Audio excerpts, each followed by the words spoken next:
Assalamualaikum warahmatullahi wabarakatuh. Alhamdulillahirabbil alamin. Wabihi nasta'inu ala umuri dunya waddin. Wassalatu wassalamu ala asrofil anbiya'i wal mursalin Muhammadin khataman nabiyina wa ala alihi wa sahbihi ajmain, amma ba'du. Yang terhormat Bapak Dr. Andes Prayitno selaku Kepala Sekolah SMK Negeri 1 Kebumen. Yang saya hormati Bapak Fitri Masnadi selaku guru mata pelajaran PAI serta teman-temanku yang saya sayangi. Pertama-tama dan yang paling utama, marilah kita panjatkan puja dan puji syukur kehadiran Allah Subhanahu wa taala yang telah melimpahkan rahmat serta taufik serta hidayahnya kepada kita semua. Sholawat serta salam kita haturkan kepada junjungan kita Nabi Agung Muhammad Sallallahu Alaihi Wasallam yang kita nantikan syafaatnya besok yaumul qiyamah. Amin Allahumma amin. Alhamdulillahirabbil alamin. Pada hari ini, dalam detik ini, kita masih diberi kesempatan untuk menikmati indahnya alam semesta ini. Kita masih dapat bercengkrama, masih dapat bertukar cerita dengan teman-teman maupun dengan keluarga kita. Akan tetapi dalam diri kita pastinya kita pernah merasa gelisah maupun gundah. Kira-kira apa yang membuat hati kita gelisah? Kalau menurut saya, hati kita gelisah itu disebabkan karena kita kurang bersyukur terhadap Allah Subhanahu wa taala dan kita kurang mengingat Allah Subhanahu wa taala. Padahal kita sebagai umat muslim yang beriman, kita mempunyai Al-Qur'an sebagai pedoman dan Al-Qur'an pula yang digunakan sebagai obatnya. Yang pertama ada iri maupun dengki. Nah, pengertian iri dari dengki itu sendiri yaitu apabila kita merasa cemburu tentang kelebihan orang lain. Soalnya apa?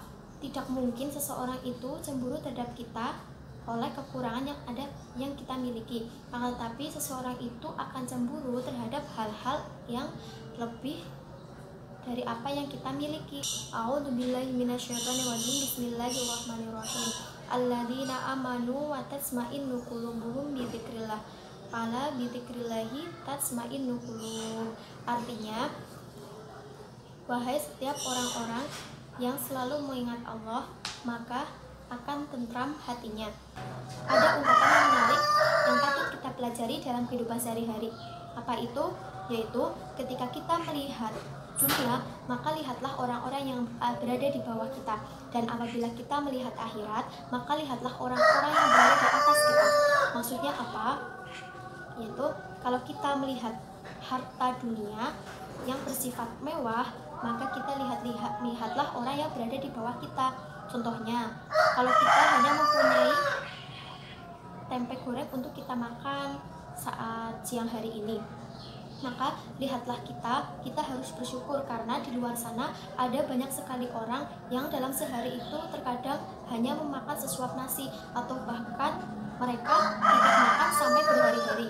Selain itu, ketika kita hanya mempunyai satu motor saja, lihatlah orang-orang yang berada di bawah kita yang hanya memiliki sepeda maupun ada yang berjalan kaki.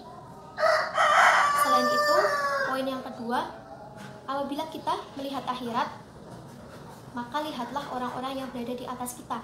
Maksudnya apa? Ketika kita melihat seseorang yang mempunyai ilmu tinggi, tapi dia bisa mengamalkannya terhadap orang lain, dan seseorang yang memiliki harta kekayaan yang banyak, tetapi dia itu mampu menyisihkan sebagian hartanya untuk bersedekah terhadap orang yang lebih membutuhkan, maka iri tersebut adalah iri yang diperbolehkan dalam agama kita, yaitu agama Islam.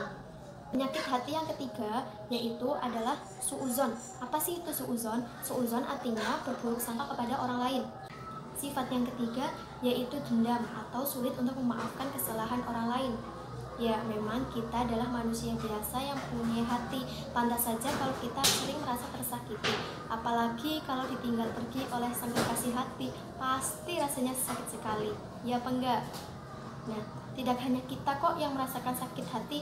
Rasulullah SAW pun pernah merasakan sakit hati ketika beliau tinggal pergi oleh pamannya akibat temannya dibunuh oleh seseorang. Akan tetapi Allah selalu menegurnya dalam firman-Nya, apabila kita ingin tahu apakah kita dirahmati oleh Allah, maka kita harus mengetahui apakah kita telah lemah lembut terhadap seseorang atau belum.